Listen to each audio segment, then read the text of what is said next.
Kankole ranching area n'amataka abiri abaturana bagamanyira omunamba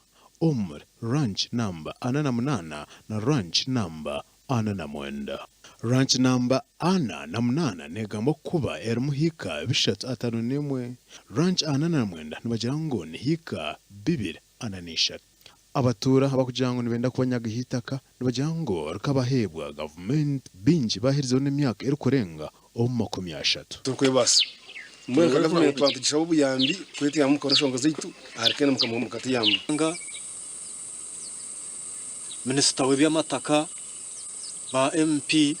ito bantu bahansi twabona turukubi kereni yaza kurtwihamba hatito store artuyire mmanyi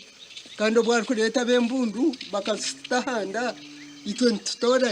akuturkutora makagubata tabatugire tataka fana muzika handi hakituru cyatata tinyine wunshobeze tinyine cyana akozere tinyine mushango gona abantu bagira ngo nibareba ubaye to mugiga Kellen Kayongo arikwije n'abashaveya barukutera emihingo omumpanura ezibiro hizo bari yanyumwe bazyo bwanyuma yabataka okuzibira abasaveya okupima itakeri ababona bashabirwe okwija buri omwe arete umusaveya owe bapime ubundi bakagonjora obutikiriza noboro